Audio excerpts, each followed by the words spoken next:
Boa tarde a todos, obrigada pela participação de vocês. A gente está realizando hoje o webinar Captação de Recursos em Tempos Desafiadores. Eu sou a Cristiane da BVCap.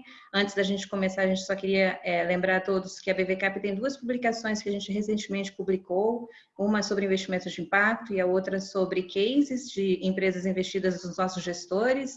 As duas estão disponíveis no site.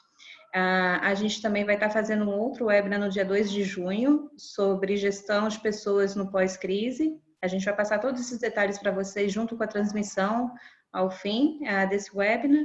E com isso eu convido Humberto Matsuda, coordenador do nosso Comitê de Venture Capital, para dar as boas-vindas. Obrigada. Obrigado, Cris. Bem-vindos a todos, em especial aqui os nossos panelistas. Queria agradecer especialmente o Sérgio Bronstein, que vai coordenar esse painel, vai ser o mediador. É uma figura muito importante dentro da BVCap, sempre presente, né?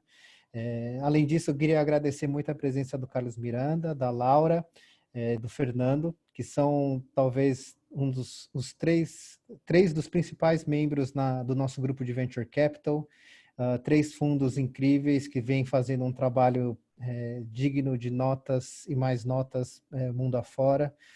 Cada um dos três com grandes experiências, grandes investimentos, num momento onde acho que a gente passa aqui nesse Covid, nessa crise, que coloca a gente numa situação super desconfortável, né, do ponto de vista social, mas que, por outro lado, do ponto de vista de trabalho, de investimentos do nosso mercado de Venture Capital, tem muita coisa interessante acontecendo e tem muito conteúdo para ser trabalhado, né? Então, eu queria, em nome da BVCap, agradecer demais a presença de vocês.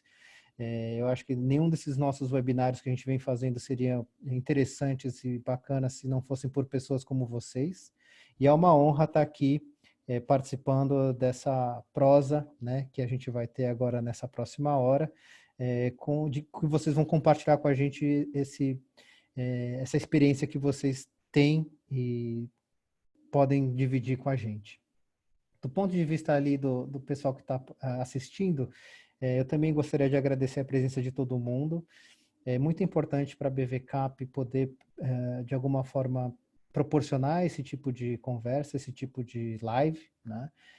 Então, eu já queria aqui deixar bastante aberto esse espaço para que vocês possam, de alguma forma, interagir, né? O bacana desse formato de conversa é que se transforma realmente num diálogo.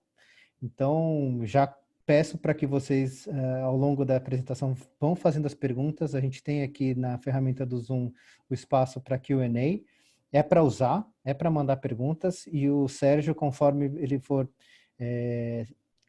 achando oportuno, ele vai encaixando as perguntas, adaptando e trazendo essas perguntas para os nossos panelistas, né? Para quem está participando aí, assistindo o nosso webinar, trabalha com investimentos e ainda não é associado, fica aqui também um convite para se associar à BVCap. Para quem não sabe, a BVCap é a Associação Brasileira de Private Equity Venture Capital, e dentro da associação a gente ainda tem um grupo específico que vem trabalhando esses temas de investimentos em startups, em early stage, tanto do ponto de vista de cooperação mútua, como também fazendo um trabalho de advocacy junto ao governo, junto à CVM, criando e trabalhando por um ambiente de negócios mais interessante para os investidores. Então, sem mais delongas, gostaria de passar aqui a palavra para o Sérgio Bronstein, doutor Sérgio Bronstein, sócio do Veirano Advogados. Sérgio, obrigado por fazer esse papel, essa mediação nesse painel. É uma honra estar aqui contigo. A bola é sua.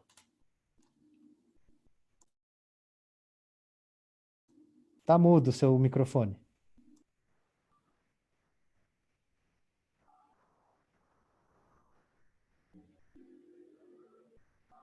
Foi, agora foi? Maravilha. Obrigado, Humberto, pela apresentação. Obrigado, Cris, pelo convite. Queria agradecer também, naturalmente, a presença da Laura Constantini, Founder Partner da Stella Investimentos, o Fernando Silva, Head of VC da Crescera, e o Carlos Miranda, General Partner e CEO da X8 Investimentos. Pessoal, a gente estava comentando um pouco antes de começar, e acho que eu vou começar com a Laura em relação a essa primeira pergunta. Vocês três, como gestores de fundo tem uma gama grande de empresas no seu portfólio. Qual tem sido até agora, ou qual foi a maior lição e aprendizado em relação ao acompanhamento de tudo aquilo que vocês estão vivendo no dia a dia das operacionais? E se vocês puderem, para a gente começar citando alguns exemplos práticos de temas que vocês conseguiram intervir e tiveram êxito, ou até mesmo aprendizados negativos, seria muito bacana e acho que seria um bom aquecimento para esse bate-papo. Legal. Obrigada pelo convite. Vamos direto ao ponto aqui para a gente ter mais tempo de conversa.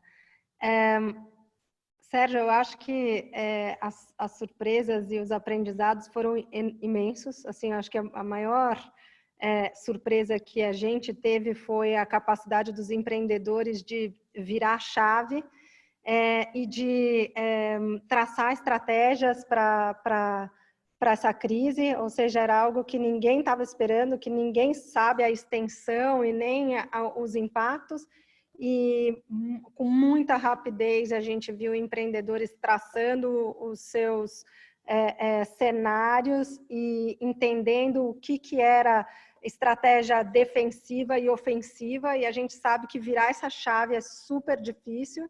Então, para mim, a grande lição foi essa resiliência e a garra de ir adiante e entender quais eram as perspectivas e o que tinha que se fazer para a sobrevivência, e depois, no momento seguinte, virar a chave e entender quais eram as oportunidades que a crise estava trazendo para cada negócio.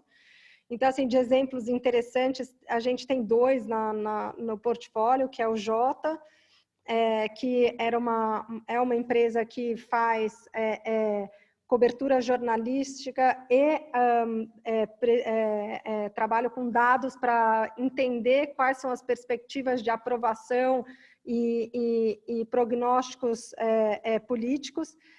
E a gente achou que com a crise e com o fechamento das autarquias governamentais, o Jota ia perder muito valor e muita receita, e ao contrário, eles aumentaram demais a cobertura, trouxeram o poder público para dentro do Jota e para dentro da casa das pessoas, com os webinars, e isso trouxe uma visibilidade impressionante, e no momento seguinte os algoritmos passaram a funcionar de novo, trazendo previsibilidade do como o Congresso aprovaria as leis de emergência e etc. Então foi uma surpresa super legal. E a outra surpresa de virada de chave foi a OMI, que no primeiro momento trouxe uma estratégia defensiva de aumentar o runway, e logo em seguida virou a chave para um movimento defensivo e foi atrás de um segmento novo.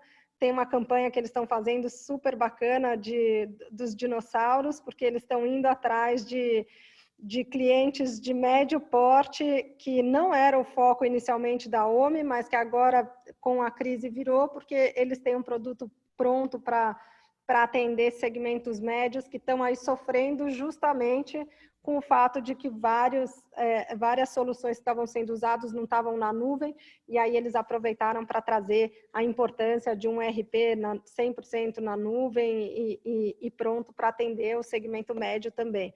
Então, acho que esses são os dois exemplos mais legais assim, que a gente viu de muito jogo de cintura e pensamento estratégico num momento super difícil. Então, para a gente, surpresas boas. Muito legal, Laura. Carlos, a palavra é sua. Se você puder continuar nessa linha e citar um pouco para a gente como tem sido a tua experiência e alguns exemplos também das investidas, seria bem bacana. Legal. Bom, a primeira coisa que a X8 fez, a gente voltou e discutiu internamente o que a gente ia fazer com o nosso tempo que a gente achava que ia ter vago, né? A gente achou que ia economizar bastante tempo de deslocamento e reuniões que você fica esperando. Então a gente falou, bom, a gente deve ter aí 1h30, 2 horas por dia. Estávamos errados, porque a gente no final está ocupando muito mais tempo que isso, né? Mas a gente pensou o seguinte, de que jeito que eu consigo, a partir do princípio que eu sou um fundo de investimento de impacto e que eu quero gerar algum impacto na sociedade, de que jeito que eu posso fazer isso independentemente do meu negócio? De que jeito que eu posso ser mais efetivo nessas horas que eu estou gastando, que eu estou economizando? A partir daí foi super interessante porque a gente voltou para o propósito, obviamente pensou de que forma que a operação poderia ser menos afetada, mas no momento que a gente focou no propósito, a partir desse horário livre, a gente começou a dar, por exemplo, mentoria gratuita para empreendedores e para empresas que potencialmente poderiam ser nossas investidas. Aí a gente voltou para o nosso portfólio de empresas já investidas e para as empresas que a gente estava no processo de negociação.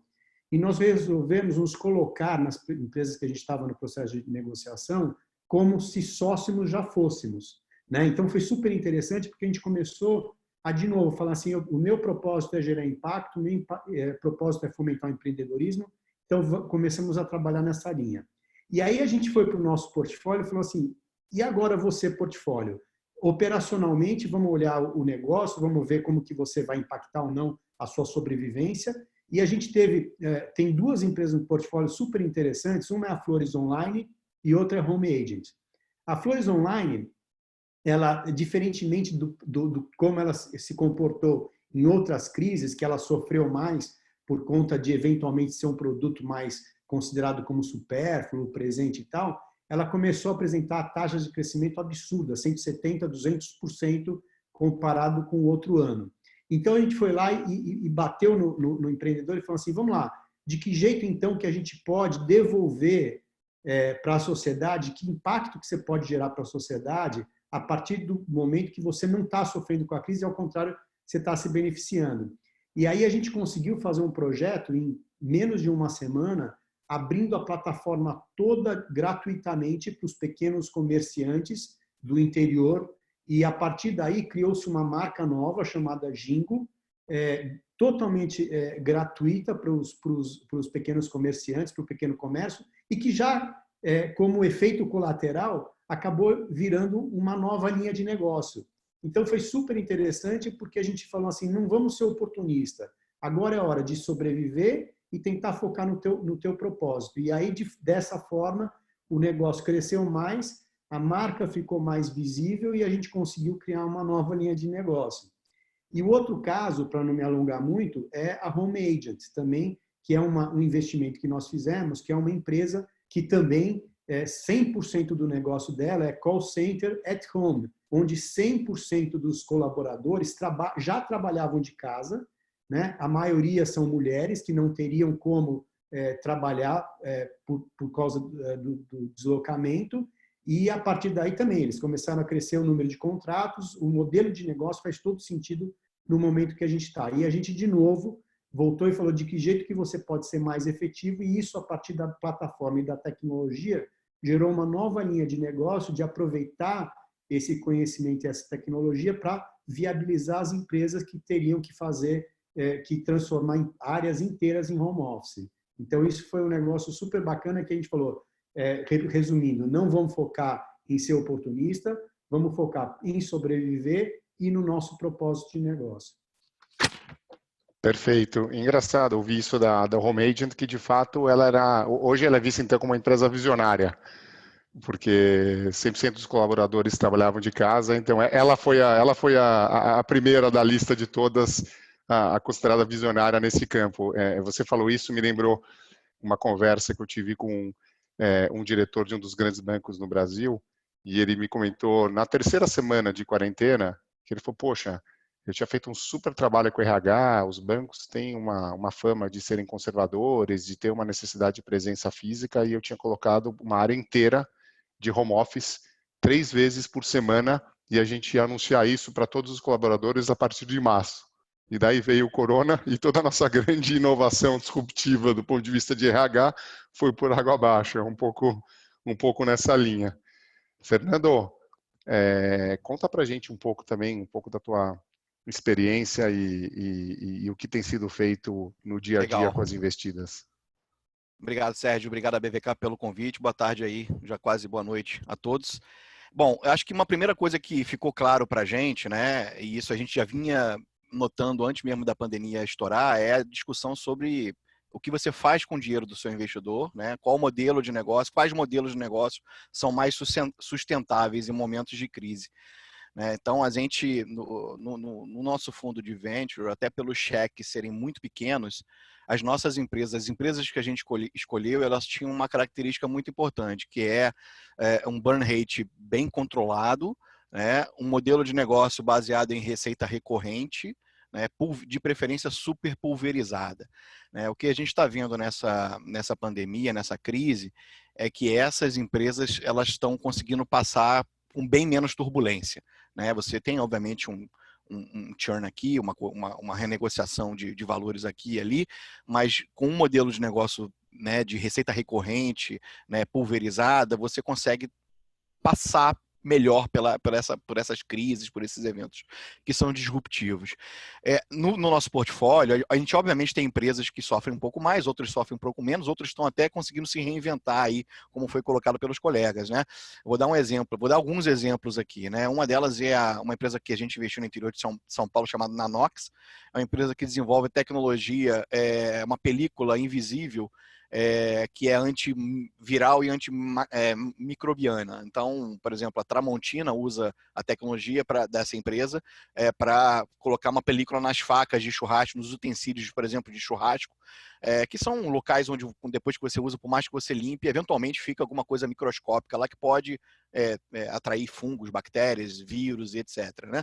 Então, essa empresa tem essa camada que é baseada em cristais, em partículas de prata, nanopartículas de prata, e esse é o business principal da empresa, fornecer esse tipo de tecnologia para hospitais, para a indústria em geral. Obviamente, ela acabou sendo impactada pela pandemia, né? Porque, enfim, uma redução da atividade industrial, mas ela conseguiu se reinventar e fez uma parceria com uma indústria de brinquedos que estava basicamente paralisada para criar uma máscara que ela, em vez de ser uma máscara que é reutilizável, você usa uma vez e joga fora, essa máscara ela é feita de um plástico especial e esse plástico recebeu essa camada dessa invisível, antiviral, antibacteriana, biológica, etc.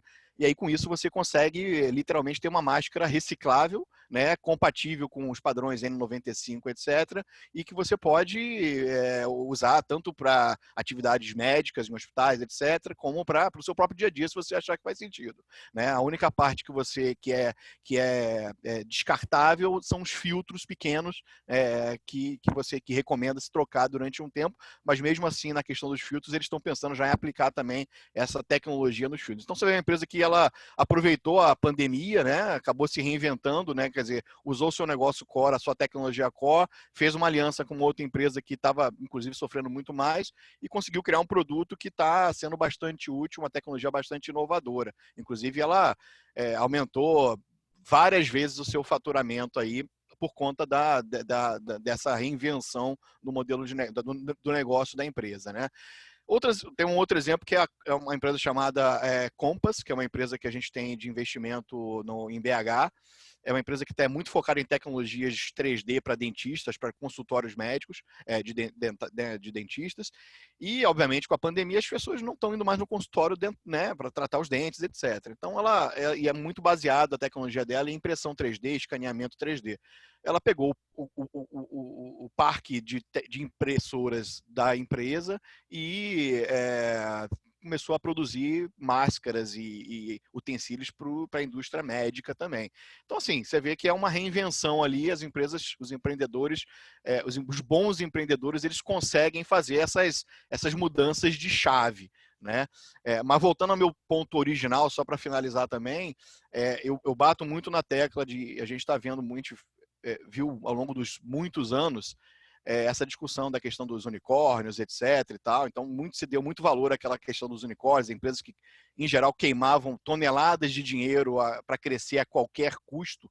Eu sempre fui um cara muito crítico desse modelo, né? Quem me conhece sabe disso. Eu sempre preguei que eu gosto de empresas diferentes, que têm um crescimento mais, uma qualidade de receita, uma qualidade de despesa também maior, né? Que eu chamo das cabras da montanha, né? Porque hoje se fala dos camelos, né? As pessoas estão falando dos camelos, né? Que são as novas startups que as pessoas estão buscando, né? Camelos são empresas que conseguem sobreviver num ambiente árido, né? Com pouco capital, etc. eu gosto mais, continuo achando que a empresa, o tipo de empresa de startup que é a startup do futuro é a cabra da montanha que consegue subir aqueles paredões, em especial aqui no Brasil, onde a gente tem cada mês é um paredão diferente para se escalar, né? Então, eu acho que essa discussão é muito rica para o nosso setor de venture capital e eu fico feliz de que o mercado como um todo está entendendo que a gente tem que ter um pouco mais de racionalidade, né, em como gastar o dinheiro dos investidores. Obrigado, Fernando. Dando continuidade aqui na conversa e pegando um pouco esse gancho, eu vou fazer uma pergunta para o Carlos, depois, naturalmente, passar a palavra para a Laura e para você, Fernando, de novo. Antes da gente entrar no tema de valuation e próximos passos, como porque a vida continua, queria que vocês contassem um pouco, a gente está na 9ª semana do nosso lockdown forçado, e o que muda na visão de vocês temporariamente e o que muda permanentemente na gestão de portfólio? E eu acho que um tema que você trouxe, muito se fala hoje em dia de runway, qual que é o número de meses mínimo que as empresas têm que ter de caixa necessário, como se faz com relação a essa visão de que tem que crescer a todo custo até empurrar para a próxima rodada. Eu acho que isso vai ter um impacto importante, queria ouvir vocês falando, mas existe a possibilidade, Carlos, de se traçar uma linha daquilo que é uma mudança temporária e em relação àquilo que é permanente e que vocês aprenderam e não tem como voltar atrás, pegando talvez até o exemplo da Flores Online? Bom, tem duas coisas, né? Uma, de novo, em relação ao portfólio, outra que está em relação à nossa própria conduta como gestor, né? Eu acho que a primeira coisa foi que a gente começou, nós gestores, começamos a usar muito melhor a tecnologia disponível para fazer esse acompanhamento mais periódico, semanal, das empresas do portfólio e, como eu falei antes, de algumas empresas que a gente já está num processo de due diligence e já tratando como se nós fôssemos sócios, né? Então, isso, para mim, claramente uma mudança que veio para ficar no nosso caso, né? É muito rico esse tempo que a gente gasta, às vezes, nesse ponto de contato semanal. Às vezes é pouco tempo, é 15 minutos, 20 minutos, mas o empreendedor sente a gente muito mais próximo do que efetivamente só a gente ter os processos do jeito que eram antes, mesmo tendo alguém dentro da investida, ou mesmo reunião de conselho, ou que seja, a gente está semanalmente ouvindo, vendo quais são os desafios da semana, né? Como o Fernando falou, todo dia tem um muro novo, né? Qual é o muro daquele dia? E mais ainda, a gente como gestora, nós todos aqui temos um networking muito poderoso, né? De outras investidas, dos nossos próprios investidores, que a gente tem feito o máximo possível de estabelecer contatos, né? A gente está potencializando muito o networking dentro das empresas que a gente investe. Então, isso para mim é um caminho sem volta, que a gente já tinha isso como proposta de valor, mas a gente conseguiu catalisar e potencializar isso mais, muito mais. Perdão. A outra coisa é, como você falou, é dentro das empresas do portfólio, né? Estão surgindo naturalmente, a partir do desafio e a partir desse desafio que a gente tem colocado, linhas de negócio que não estavam sendo pensadas antes, que a gente está percebendo de novo. É igual aquela história do o vírus é novo, cada vez se testa uma coisa, testa um pouquinho, faz o rodízio, não faz o rodízio, erros e acertos, isso é normal, e a partir desse teste, dessas idas e vindas, surgem coisas que não estavam efetivamente naquele momento no plano de negócio, mas que são grandes valores que a investida tinha, né? E aí a gente está tentando tratar da melhor forma possível e mais ainda, né? Isso que é legal. Tem dinheiro disponível, né? E a gente está procurando acelerar o que tem agora para realmente fazer um investimento para que essas empresas consigam potencializar esses novos negócios ou os próprios negócios que já vinham acontecendo. Óbvio que você tem, num primeiro momento, maior cuidado, tem negócios que são mais, como o Fernando falou, mais sensíveis, que estão sofrendo mais. Esses também, a gente tem que estar no dia a dia. A pior coisa que existe para o empreendedor é a solidão do poder. É a solidão de ter que tomar decisão sozinho. Às vezes, só o fato da gente poder fazer uma mentoria, conversar um pouquinho e ajudar, né, a passar esse momento. Às vezes é redução mesmo de custo, não tem jeito, é preservar a caixa, é reduzir custo, e por isso que a gente tem estado muito do lado. E esse é um modelo que não vai mudar. E os outros dois é equipe. Eu acho que na medida que a gente volta para o propósito e fala, bom, vamos fazer o nosso propósito cada vez mais, sem ter preocupação de oportunisticamente ganhar um novo projeto ou ganhar mais investimento, a gente faz com que a equipe esteja muito mais motivada e muito mais orgulhosa de ser membro da X8. Então, isso para a gente faz com que a equipe faça com que os dias passem de uma forma super gostosa e prazerosa. E os nossos investidores, a gente tem envolvido eles também nesses processos de mentoria, né? Então, isso está criando uma camada, né? Um grupo muito coeso e que vai sair super forte do lado de lá.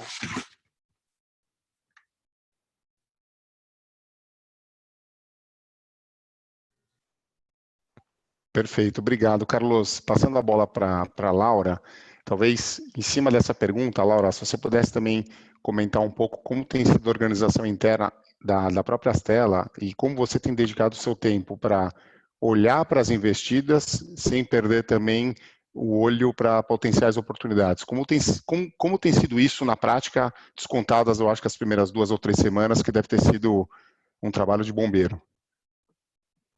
Pois é, foi mesmo. Foram semanas intensas, assim, de entender os cenários e tal. Agora deu uma tranquilizada.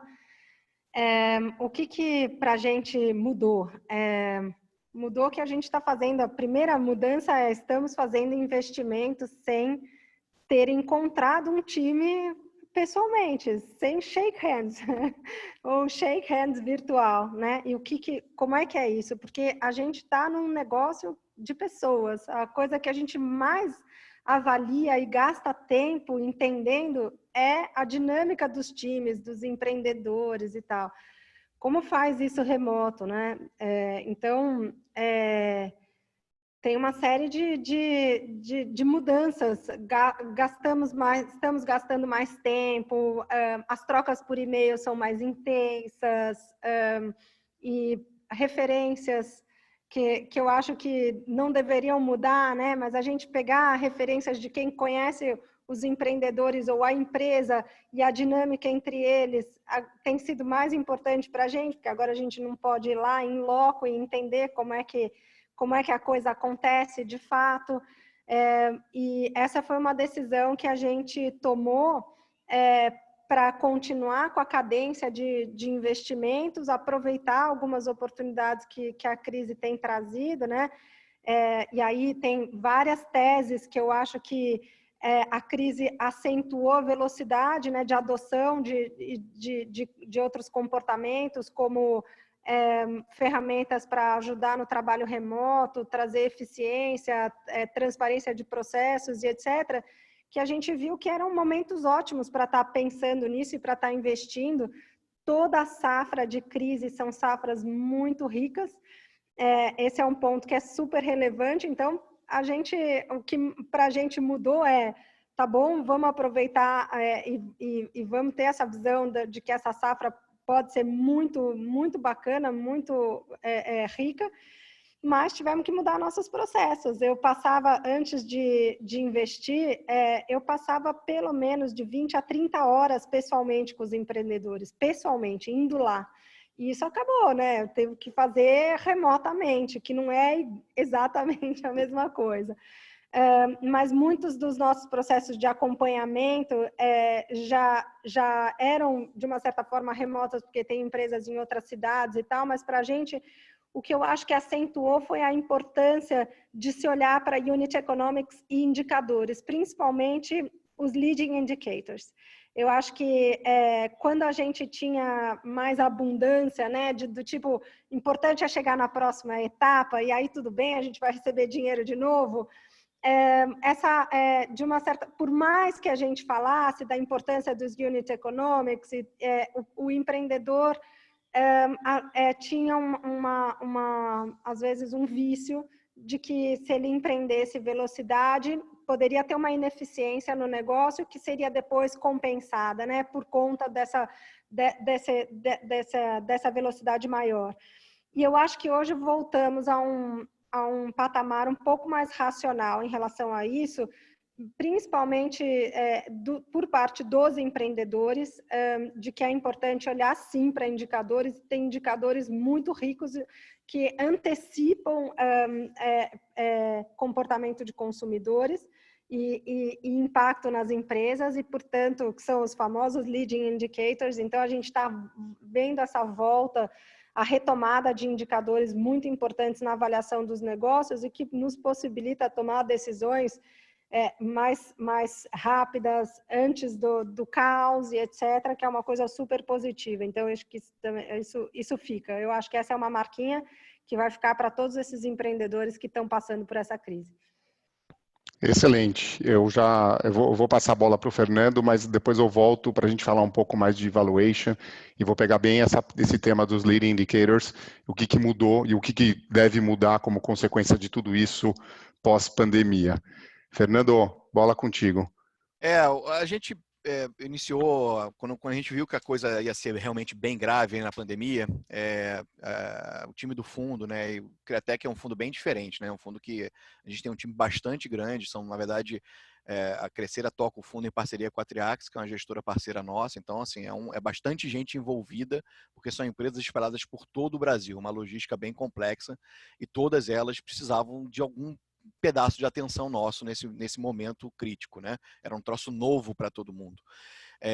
A gente, obviamente, fez uma primeira rodada onde a gente dava algumas diretrizes básicas de preservação de capital, preservação de caixa, eventualmente aproveite o momento para, se você estava represando algum tipo de desligamento, aproveite o momento para fazer, baseado, e a gente sempre indicava, baseado em meritocracia, sempre a meritocracia, isso é muito importante, mas faça os ajustes, não deixe de fazer os ajustes, por mais dolorosos que eles possam ser.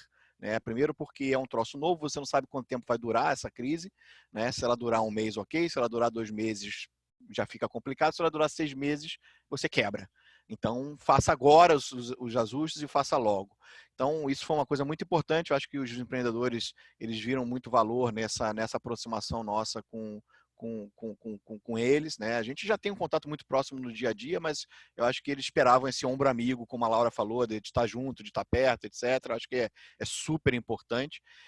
Por acaso agora a gente não está num processo de investimento de nenhum dos nossos fundos, a gente está fazendo fundraising de um novo fundo de venture, mas ele ainda não está aberto para investimento, mas eu acho que, pegando o gancho que a Laura falou, é isso mesmo, você tem que estar perto, para a gente é um aprendizado, investidor, poder avaliar uma empresa à distância, e o contato, né, como foi falado, é um people business isso aqui, então são pessoas, então às vezes você está junto, você vê pequenos detalhes na reação, na atitude da pessoa, e que muitas vezes o vídeo não consegue capturar. A verdade é essa. Né? Então, são pequenas sutilezas que fazem você decidir por um grupo ou não. E aí, já tentando passar a bola para você, Sérgio, é uma coisa que eu tenho visto, e eu, apesar de não estar investindo ativamente, a gente continua conversando com todos os empreendedores que chegam, a gente avalia projetos, eventualmente colocamos eles, né, na nossa esteira aqui de possíveis investimentos para o fundo futuro. Às vezes a gente, né, simplesmente a gente direciona ele para fundos parceiros. Mas uma coisa que a gente já começou a ver é mais a questão da racionalidade, que a Laura bem colocou também aí, na questão de valuations. Eu acho que os empreendedores já estão começando a entender que não adianta vir com valuation, né, estratosférico, que é um pouco do oba-oba que a gente estava tendo antes dessa coisa toda estourar, que já estava sendo criticado mesmo antes da pandemia, e eu acho que agora, de novo, é mais uma discussão muito produtiva, muito, muito interessante para o nosso setor, tanto no Venture Capital como no Private Equity, que é, assim, racionalidade, gente. Porque não adianta você investir numa série A numa empresa no valuation de 100, 200 milhões, numa série B você vai ter que subir isso para 400, 500, numa série C 1 bilhão, e aí, quem é que vende isso? Né? Quem é que compra esse negócio no final das contas? Alguém tem que comprar no final. Você tem que sair, seja um IPO, etc. Então vai ter que ter o trouxa que vai comprar um negócio que foi precificado caro demais. E esse negócio, ele pode ser legal enquanto você está subindo essa escada, mas no final das contas, o castelo desmorona e todo mundo vai perder, se a gente não tiver racionalidade.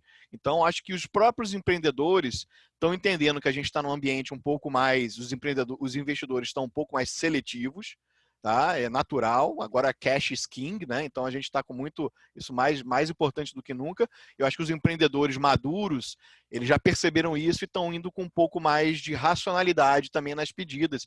É óbvio que o cara pode dizer, pô, mas você é investidor, você quer pagar mais barato. É lógico que eu quero pagar mais barato, mas eu quero pagar principalmente o que é justo. Eu acho que essa é a palavra certa. Uma coisa que seja boa para mim, seja boa para o empreendedor. Não pode ser bom só para um dos lados. Senão você tem um desbalanço que em algum momento essa conta vai chegar. Maravilha. Obrigado, Fernando. Eu concordo e só dando talvez um exemplo aqui do que a gente tem vivido dentro de casa no processo de deal making.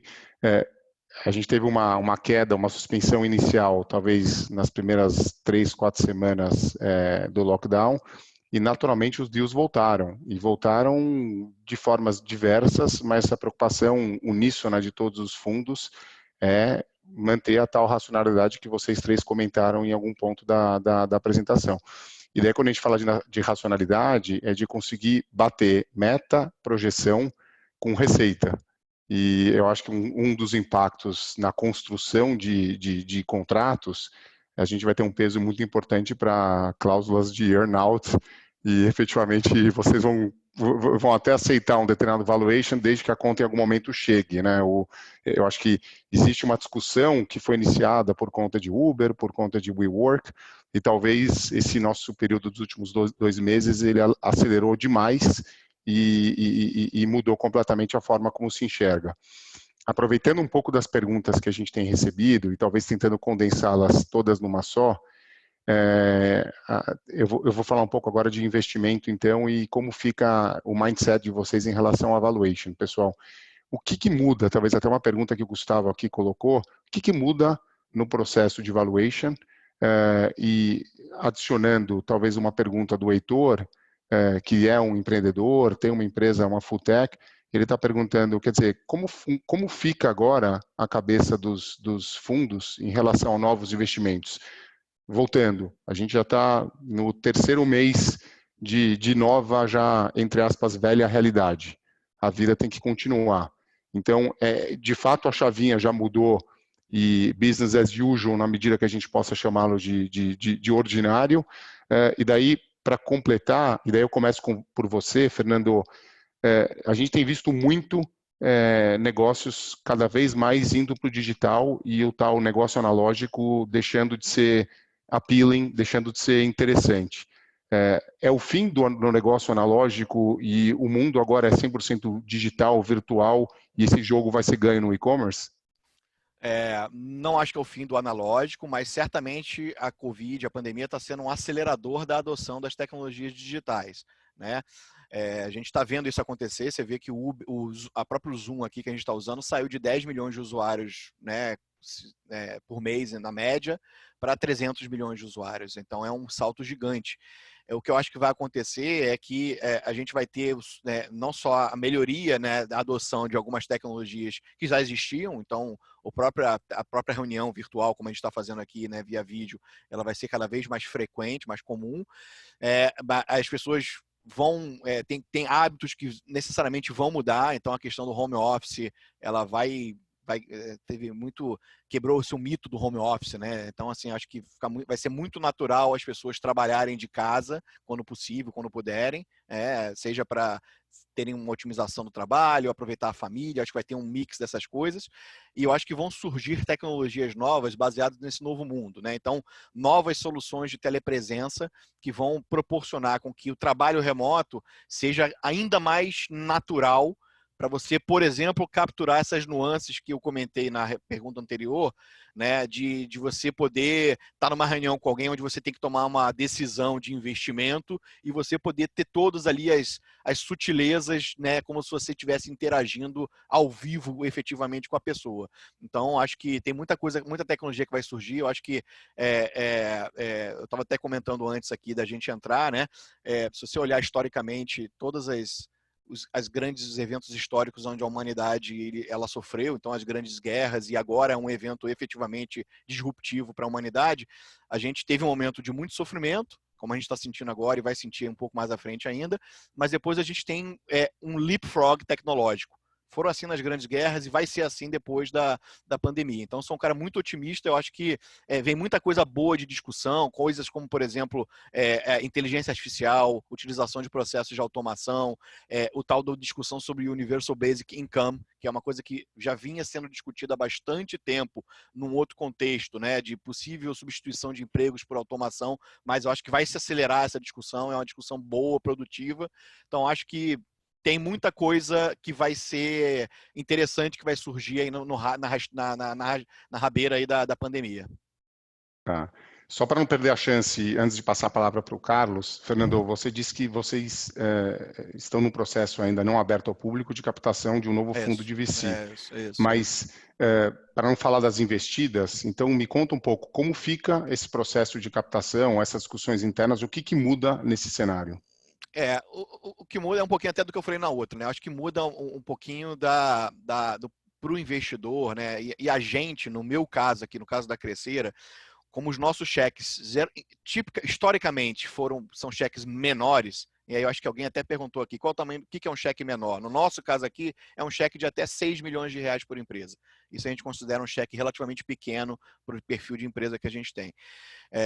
A gente atua muito ali na fronteira do CID com Série A, tá? Pelo menos no Criatec. Então, a gente vai ser ainda mais rigoroso na questão de analisar os indicadores, aí como a Laura falou, né? Vai ser muito mais criterioso, ainda mais na questão de analisar indicadores. Então, por exemplo, indicadores de qualidade, NPS da vida, etc., onde você consegue ver aí como é que está a sensibilidade e a temperatura do cliente com o teu produto, com o teu serviço. Então, esse tipo de coisa vai ser ainda mais importante. Já era para a gente, para alguns fundos, talvez, onde isso não era tão visto, vai passar a ser. Então, acho que os empreendedores precisam entender que o novo normal vai ser ter isso mais na ponta da língua. Se você parar para pensar, o que a gente está vivendo agora é um processo quase darwiniano, vamos dizer assim. A pandemia, ela está matando quem provavelmente ia morrer um pouco mais à frente. É óbvio que nem todo mundo se enquadra nisso que eu estou falando, mas muita gente está morrendo e está morrendo agora, mas ia morrer um pouco mais na frente, porque o modelo de negócio deles estava errado. Então, isso é uma coisa que vai ser muito levada em conta nos processos de avaliação daqui para frente. Será que o seu modelo de negócio ele é resistente a cisnes negros, que é uma coisa que a gente está vivendo agora? A pandemia é um cisne negro. Será que ele é resistente a isso? Porque tudo pode acontecer. Quem, há 4 meses atrás, ia acreditar e poderia prever que a gente já está passando o que a gente está passando agora? Então, acho que o novo normal vão ser apostar em negócio, vão ser fazer avaliações onde você tem que levar esse valor, tem que colocar essa variável do imponderável ali, do cisne negro. Tá? Então, é mais um motivo pelo qual eu gosto das montanhas, das cabras da montanha, porque elas conseguem navegar melhor por esse cenário turbulento. Maravilha. Carlos, qual a sua opinião em relação a essa parte do valuation? Quer dizer, como vocês passarão a olhar valuation de empresas?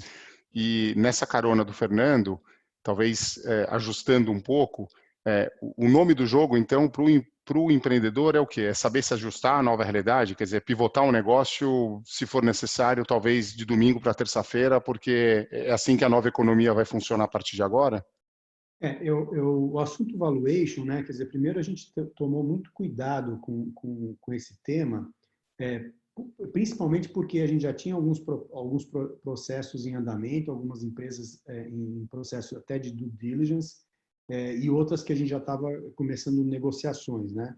Então, o primeiro cuidado é que a primeira reação, quando começou, né? A gente estava conversando com o Fernando agora, parece que faz 2 anos, né? Quando começou tudo lá atrás, né? Lá atrás, a gente ouvia muita pressão de falar, puxa, tem que revisar os valuations, tem que baixar valuation, tem que diminuir, tem que não sei o quê. E a gente procurou ser muito cauteloso com isso, porque, primeiro, assim como a gente acabou de falar, nós temos exemplos de empresas que estão no portfólio ou que estão no processo de negociação, que estão sendo super resilientes, que estão tendo os seus projetos ou crescendo muito ou se mantendo e mantendo o crescimento da forma que vinha, né? Então, a gente está cuidando muito para caso a caso. Eu acho que também esse futuro, esse novo normal, a cada dia a gente tem uma coisa nova, a cada dia a gente tem uma notícia nova que vai calibrando a gente para desenhar esse novo cenário. esse novo cenário lá na frente, ele muda muito a cada dia, muda muito quando a gente observa os países que estão abrindo aos poucos, qual é o comportamento do consumidor.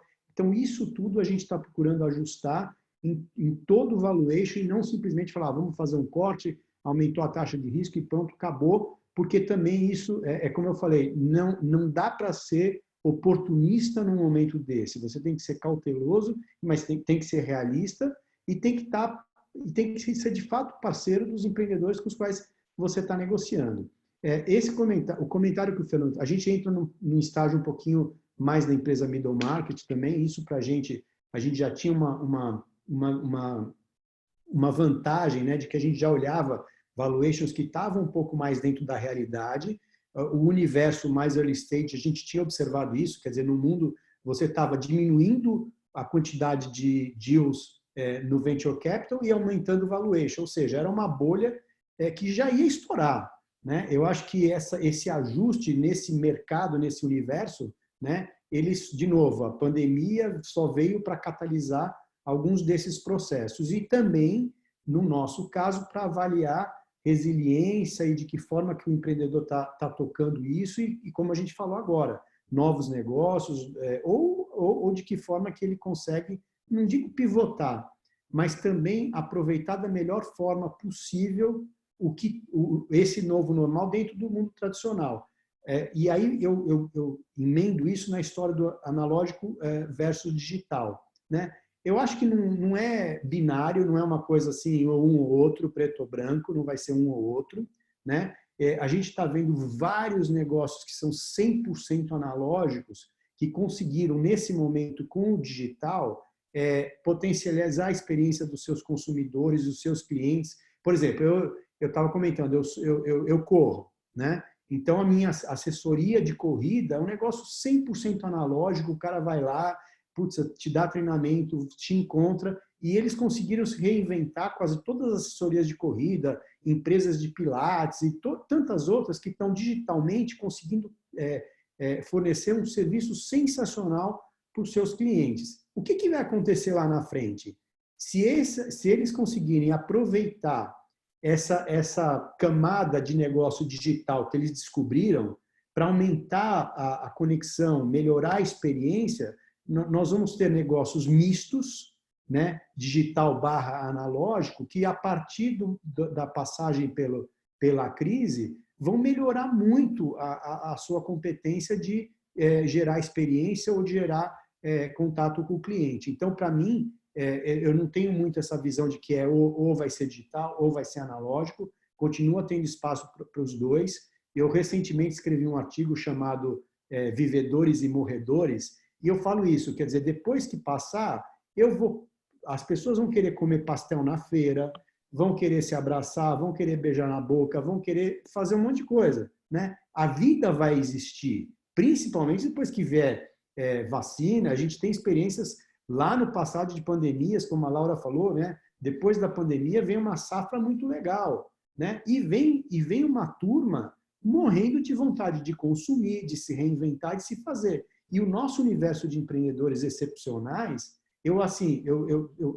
Fernando, Laura, a gente, qualquer uma das gestoras, eu tenho certeza que 99,9% dos nossos empreendedores estavam todos nesse período pensando em coisas novas, pensando em o que iam fazer, né, de que forma iam se inventar. Esses vão sobreviver mesmo. Esses vão nadar de braçada e principalmente nesse modelo que eu acredito, do digital, também conseguir trazer aquela camada de negócios analógicos e o analógico potencializar a experiência através do digital. Perfeito. E ouvindo vocês três, com ângulos diferentes, mas sobre temas iguais, é interessante, é quase antagônico, mas me passa a impressão, a Laura mencionou das quase 20 ou 30 horas presenciais com cada empreendedor pré-investimento, e que agora foram substituídas por lives, vídeos e qualquer outra forma digital de contato. Mas, ao mesmo tempo, ouvindo vocês, eu sinto que, de uma certa forma, vocês estão cada vez mais próximos das suas investidas e talvez apresentando um trabalho, uma conexão muito mais efetiva. Eu ouso dizer, olhando aqui para o lado de quem é assessor de investidas, muitas das vezes, que se vocês rodassem uma pesquisa de opinião sobre as investidas, qual foi o momento dos últimos tempos que vocês, como gestores, mais adicionaram e agregaram valor a elas, eu sou capaz de apostar aqui, não uma corrida, mas um almoço com vocês, que esse é um momento fundamental e um divisor de águas em relação ao relacionamento GP e investidas, até mesmo potencialmente alguns LPs que participam mais da rotina. E daí, para te ouvir, Laura, conta para a gente, pegando também essa pergunta com várias bifurcações, como fica o processo de escolha de um investidor, qual passa a ser, ou quais passam a ser os principais pontos que vocês olham com muito mais atenção e carinho, como isso se relaciona com valuation, né, com precificação daquele ativo, e também como fica esse mundo que aparentemente estar na rede passou a ser uma necessidade de sobrevivência. Então vamos lá. Essa pergunta é muito legal porque junta tudo. Primeira coisa que eu acho que vale colocar é o seguinte: time é a coisa que mais conta para a gente. Então, antes de qualquer coisa, a gente avalia o time, a dinâmica e etc. E a partir da percepção de alguns critérios e traços característicos do time, a gente toma a decisão de seguir adiante ou não.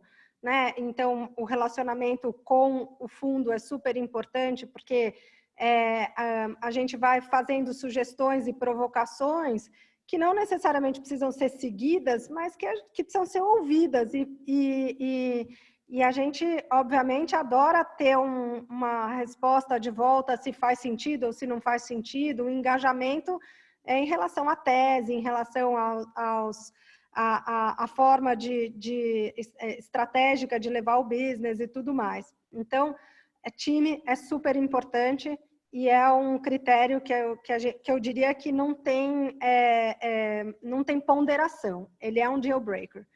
Aí, depois disso, tem uma questão importante em Venture Capital, principalmente no early stage, que as premissas são muito, muito incertas, de crescimento, então, para a gente colocar isso num fluxo e trazer para o valor presente, não tem grandes valores. Estamos falando aqui de pré-seed, seed e série A, basicamente.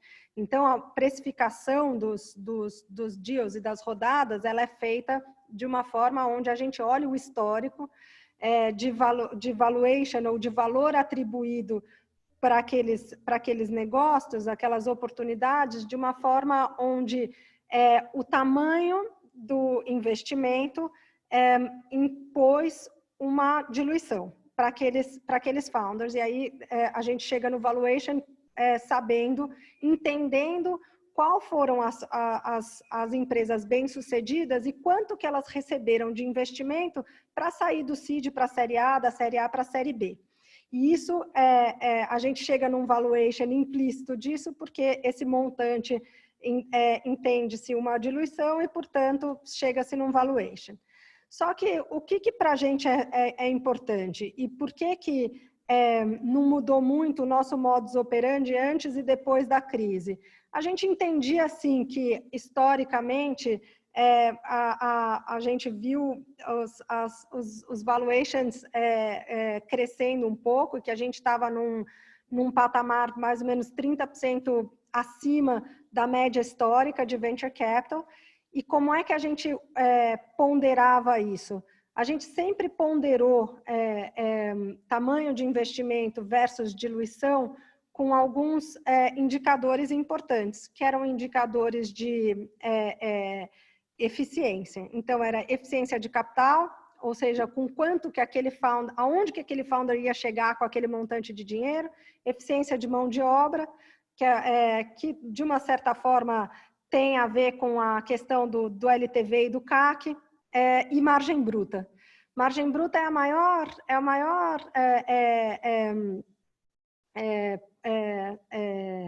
colchão que a gente pode ter. Quanto mais a margem bruta, quanto maior for a margem bruta, mais você pode errar em termos de despesas, porque você tem esse colchão. Então, margem bruta e eficiência de capital e eficiência de mão de obra são mais ou menos os balizadores de valuation para a gente. Então, no passado, a gente só investia e de uma certa forma tolerava um valuation superior se a gente considerava que aquele grupo de founders tinha indícios de que teriam eficiências e colchões ou uma capacidade maior de construir diferenciais importantes no mercado. Então, isso continua para a gente. Então, vai mudar um pouco, talvez, a margem bruta, a capacidade desse founder de ser mais ou menos eficiente, por isso a gente vai ponderar o valuation acima ou abaixo.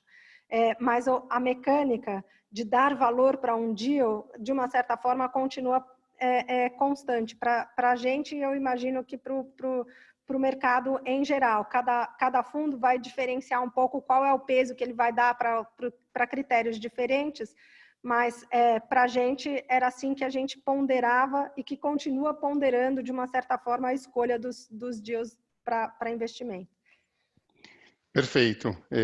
Eu tenho um pouco também essa impressão que a gente, de uma certa forma, vai se acostumando a esse novo mundo, apesar do cenário macro e essa indefinição sanitária global, a vida continua e não é porque tivemos uma pandemia que agora o mercado de VC, early stage ou até mesmo private equity, ele vai sofrer uma mudança absoluta. Pelo contrário, ele vai ter alguns pontos que passam a ser mais fortes e importantes, talvez uma menor tolerância em relação a PowerPoints sem substância, e a vida segue. E acho que falando, só para encerrar, o papo estava bom, a gente podia continuar aqui bastante tempo, e só para dar um anúncio antes de encerrar, essa transmissão ela vai ser enviada para todos os participantes. E, eventualmente, aqui em meu nome, em nome de todos, se alguma das perguntas mais específicas não tiver sido comentada, a gente talvez possa combinar com a BVCap de depois mandar uma resposta específica e todos podem ficar mais do que à vontade para entrar em contato com todos nós aqui. Pessoal, fora do script aqui, talvez um minuto final de cada um de vocês, começando com o Carlos. Qual tem sido o maior aprendizado pessoal para vocês nessa nova realidade e o que vocês esperam levar para suas respectivas vidas de lição no momento que a gente pudesse reencontrar, se reabraçar, correr junto e retomar um pouco da nossa vida antiga? Olha, o meu maior aprendizado, eu acho que é um pouco do que eu estava falando antes, que isso tudo está sendo um catalisador de processos, né? Quando eu era executivo sócio de uma consultoria americana chamada Ernst Young, a EY, e há 10 anos decidi sair para criar um negócio de investimento em empreendedorismo, fomentar empreendedores. Fui atrás do meu propósito, saí da zona de conforto para ir atrás do meu propósito. Há 2 anos, eu decidi que, antes de qualquer coisa, o meu propósito era fazer investimentos em impacto. Obviamente com retorno, mas que fossem empresas que gerassem impacto na sociedade e de alguma forma, melhorassem o mundo que a gente está vivendo. Eu nunca me senti tão feliz na vida por ter tomado essa decisão. Eu acho que cada vez mais vai ser relevante essa postura e essa posição de investir em impacto e tentar gerar impacto positivo para a sociedade. Então, a minha lição pessoal mesmo, pode parecer exagero, mas assim, você realmente focar muito no propósito e aí não tem como não dar certo. Se não der certo, você pelo menos vai fazer uma coisa com o coração tranquilo e a espinha ereta. Muito legal, Carlos. Fernando, pegando um pouco dessa inspiração, divide com a gente qual tem sido a sua maior lição até agora. Do lado pessoal, acho que é um pouco da racionalização do tempo, você aproveitar também algumas coisas importantes da sua vida, que naquela correria do trabalho, né, na loucura que a gente tem no dia a dia, a gente acaba não aproveitando tanto. Então, família, eu acho que está sendo espetacular o tempo que eu estou passando com a minha família. Eu acho que a adoção de home office ela vai ajudar muito a você racionalizar isso do lado pessoal, acho que é super importante também. Do lado profissional, eu acho que é um pouco a ver com o que o Carlos falou, né? Quer dizer, a questão de você investir em empresas que entreguem alguma coisa de volta para a sociedade, né? Seja com tecnologias que realmente possam melhorar a qualidade de vida das pessoas, ou enfim, serviços que tragam benefícios diretos ou indiretos, enfim. Acho que isso é muito importante. A gente está vendo que a vida é muito frágil, né, gente? Então, eu acho que faz sentido, né? A gente está vendo um esforço gigante das sociedades, né, ao longo dos países de tentar combater esse inimigo comum, né? E você vê que esse esforço vem de indivíduos e vem de empresas. Você vê o que aconteceu lá nos Estados Unidos, das empresas, a GM, a Ford, mudando seu parque industrial inteiro para fazer respirador. Isso eu acho muito legal, isso é um baita aprendizado, né? Eu acho que investir em empresas que possam entregar esse tipo de coisa também é muito gratificante. E eu acho que os nossos investidores, né, os investidores dos GPs, eles vão cada vez mais cobrar isso da gente. E isso vai ser uma tendência que já existia antes da pandemia, mas que vai se fortalecer ainda mais. Eu acho que isso é uma das coisas que certamente vão estar aí na agenda de todo mundo. E pro empreendedor, eu acho que o empreendedor não precisa se assustar com esse momento. Assim, vai secar o investimento. Não vai secar. As pessoas vão continuar investindo, os investidores vão continuar investindo. De novo, a gente está vivendo uma conjuntura de taxa de juros global praticamente zero, negativo em alguns lugares. Então, essa classe de ativos alternativos, que é Venture Capital, Private Equity, etc., ela vai continuar relevante, vai continuar tendo dinheiro para isso. Talvez um pouco mais seletivo, talvez mirando empresas que tenham propósitos um pouquinho mais sofisticados, mas sim, vai continuar. Então, eu acho que eu sou super otimista e eu acho que os empreendedores têm que estar muito otimistas também. Muito legal, bacana, Fernando. Laura, chave de ouro, bola está contigo. Vamos lá. Eu estou super bem impressionada e otimista como a gente tem condições hoje de usar a tecnologia a serviço de olhar o próximo. Então, a gente vai ter formas de monitoramento do outro, da saúde e educação, que a gente nunca viu isso na humanidade antes, e que a gente pode ter um olhar de cuidar do outro. E eu acho que essa é o que a pandemia trouxe, né? Porque todo mundo é importante, porque todo mundo pode transmitir. Então, a gente precisa se preocupar com o outro que está ao nosso redor. E aí, a segunda coisa que eu achei super relevante é a gente nunca perder a esperança de que tem soluções para resolver a crise climática, que a gente está passando batido por ela, mas eu acho que vai ser uma coisa super relevante para a gente em algum momento. E a natureza mostrou com essa pandemia que ela regenera rápido. Então, não tem por que a gente não aproveitar o que a gente tem hoje e a vontade das pessoas e essa preocupação em relação ao outro para trazer, de fato, soluções sustentáveis para a vida. Então, para mim, essas foram as duas maiores lições que essa pandemia trouxe. Amém. Muito legal, muito bacana. Pessoal, chegamos ao final desse bate-papo super bacana. Agradeço demais, Laura, Carlos, Fernando. Agradeço também o pessoal da BVCap, na figura da Cris, do Humberto, do Edgar. Muito legal poder compartilhar um pouco aí de ideias e reflexões sobre essa nossa nova velha realidade. E, novamente, só para deixar registrado que o conteúdo aqui desse painel vai ficar disponível para vocês e a BVCap deve encaminhar a todos que participaram. Novamente, agradeço a todos. Um bom começo de noite para todo mundo e a gente vai se falando. Tchau, gente. Obrigado. Um abraço a todos. Obrigado. Tchau. Tchau. Se cuidem. Se cuidem.